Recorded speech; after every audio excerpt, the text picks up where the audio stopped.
Every brother was caught in the crossfire.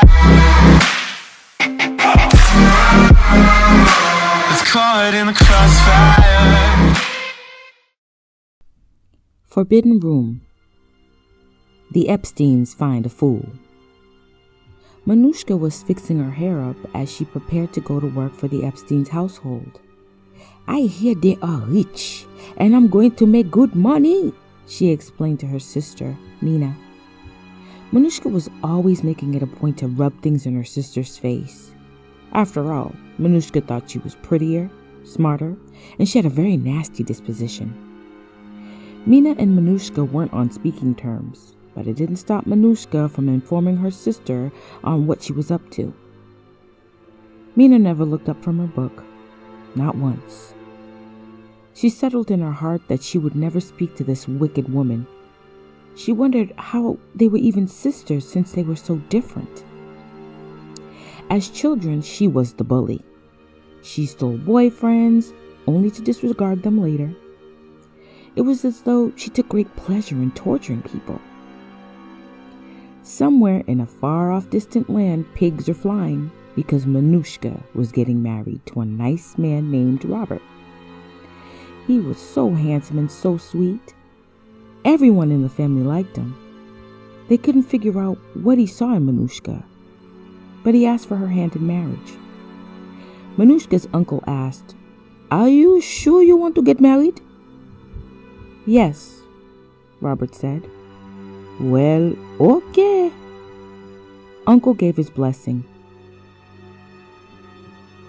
Manushka bragged in Mina's face day in and day out.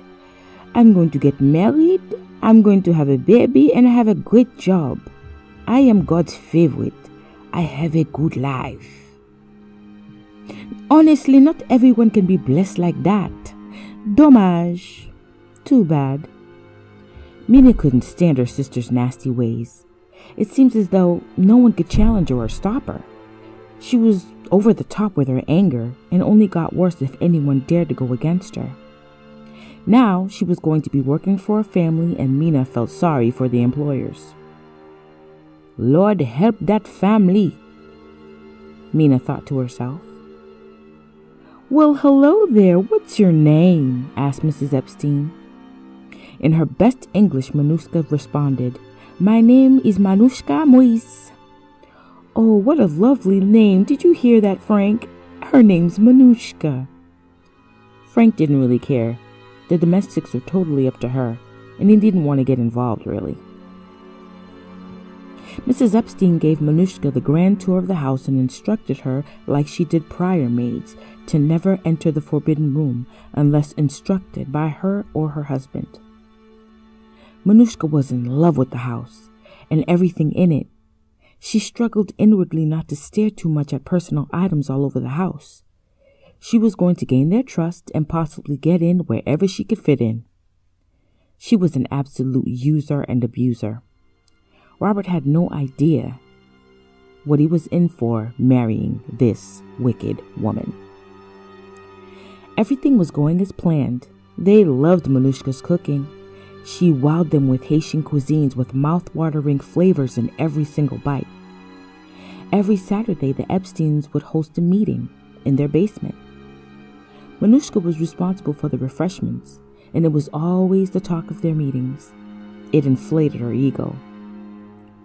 When she would go home, she would rub it in her family's face as to how wonderful her job was and that she was going to marry a handsome man and she was just living the life that she always wanted. She was so disrespectful to everyone but the Epsteins because they were her source of income. As she became more comfortable with them, she informed them that she was going to get married. "Oh, Manushka, congratulations!" "Thank you, Miss Epstein. Thank you so much." Every day, Manushka wondered what small trinket she could steal from their house without being caught or fired. When they were out, she would sneak into Mrs. Epstein's closet and check out all the expensive clothes, shoes, and jewelry that she had.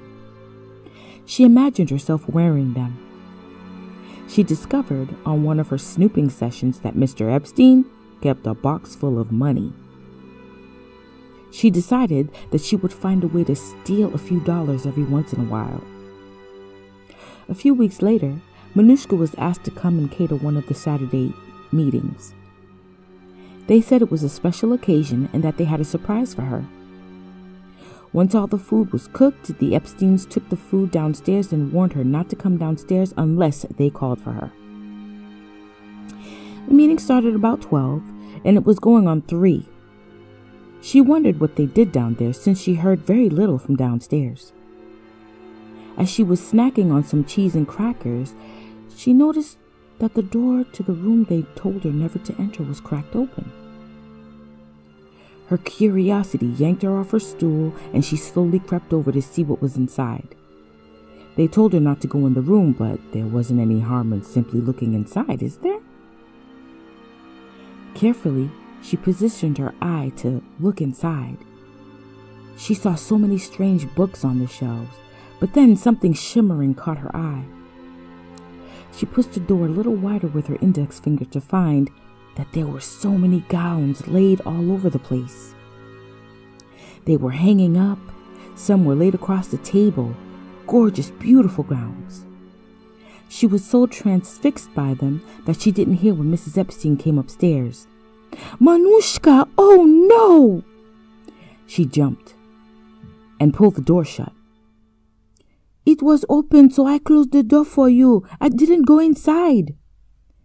Mrs. Epstein's eyes went dark. "Well, Manushka, I might as well take this opportunity to tell you that today is your last day. It's been a pleasure getting to know you, and you were perfect." The old woman opened the door and walked inside the forbidden room and picked up a lavish white gown and gave it to Manushka as a token of her appreciation. "I want you to have this dress." Manushka was disappointed about being unemployed, but was excited about the dress. It was going to be perfect for her wedding day. She couldn't wait to go home and try it on. "Oh, thank you so much. God will bless you, Mrs. Epstein." The dress was placed in a box and given to her. Mrs. Epstein called out to Manushka as she was leaving. "Manushka, make sure they bury you in that dress." Manushka was confused. "What did you say?" Mrs. Epstein said, "Oh, nothing. Take care, Manushka." Weeks later, Manushka died and was buried in her wedding gown. Brother, it's caught in the crossfire. It's caught in the crossfire.